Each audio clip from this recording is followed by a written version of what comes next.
La métro au boulot, comment, pourquoi, pour qui, tout est là chaque fin de semaine et en moins de 6 minutes. Bienvenue. Il aura en revanche fallu attendre 15 ans pour voir les usines Nerpic changer de cap et sortir de terre. Le pôle commercial, qui se donne pour objectif de faire battre le cœur d'activité de Saint-Martin-d'Hères, aura longtemps animé les débats. Les travaux sont désormais engagés avec au moins une première pierre. Laurie Baillet. Après 15 ans d'attente et de bataille juridique, les travaux du futur centre de commerce et de loisirs Nerpic commencent enfin. Ce projet de 42 000 m² redonne vie aux anciennes friches industrielles de Saint-Martin-d'Hères. L'ouverture au public est prévue pour fin 2023. Aujourd'hui, je suis effectivement un maire heureux.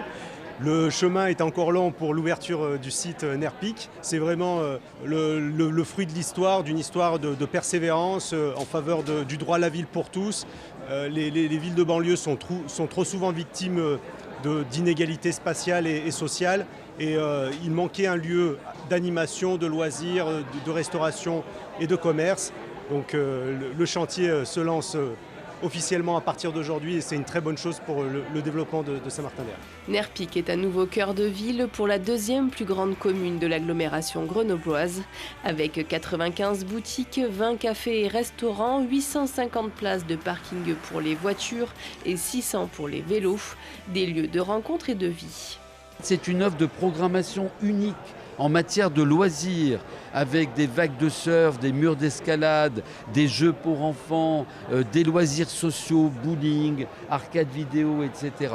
C'est une programmation commerciale tout à fait différenciante, en donnant notamment la possibilité à des acteurs locaux, à des enseignes non présentes sur Grenoble de venir s'implanter. C'est une palette de services, c'est une palette de restauration, bar, animation. Vous voyez, c'est véritablement une atmosphère et une ambiance tout à fait unique dans un projet d'exception. Le site Nerpic sera également desservi par 3 lignes de bus et 2 lignes de tramway. Et c'est un financement exclusivement privé soutenu par la métropole en charge du développement économique et de l'emploi. Cet investissement qui doit contribuer à la redynamisation de la partie nord-est du territoire prévoit la création de 2100 emplois dont une partie sera dédiée aux publics les plus en difficulté. Et les travaux mobilisent largement les entreprises locales. Et pour mobiliser les neurones et les éveiller à la science sur le terrain ludique, la métropole s'engage aux côtés de la Casemate, le premier centre de culture scientifique parmi les 40 créés ensuite en France. Les lieux bourdonnent de créations attractives pour les tout-petits et surtout en ce moment avec le jardin extraordinaire. Suivez la guide, Lina Badreddine. C'est le jardin idéal, celui avec la pelouse la plus verte d'entre tous les voisins. C'est un jardin extraordinaire, réservé aux scientifiques en herbe, ceux qui veulent comprendre la nature qui les entoure, comment une plante pousse-t-elle, comment est-ce qu'elle grandit et se reproduit. Ici, les plantes vertes dévoilent tous leurs secrets. Dans ce jardin, on y trouve même des fossiles. J'aime bien regarder les fossiles. J'ai appris plein de choses différentes que j'aime bien. Et c'est vrai qu'on habite en ville et je trouve ça intéressant de leur faire découvrir un peu des éléments de la nature. Voilà, et puis c'est adapté aux enfants, c'est à leur portée. Comme moi j'habite la campagne, elle habite à la ville, on fait des potirons, je vois qu'il y avait des potirons, on a écrit le nom de Maxime dessus à la maison, c'était sympa.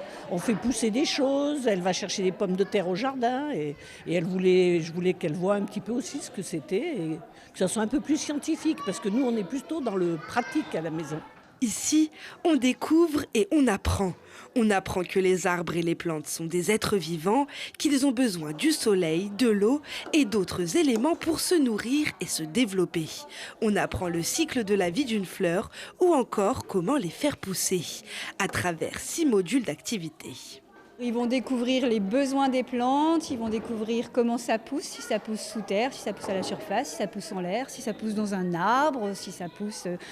Ils vont découvrir quelle partie de la plante on va manger, si on mange les racines, si on mange la tige, si on mange les fleurs, si on mange les feuilles.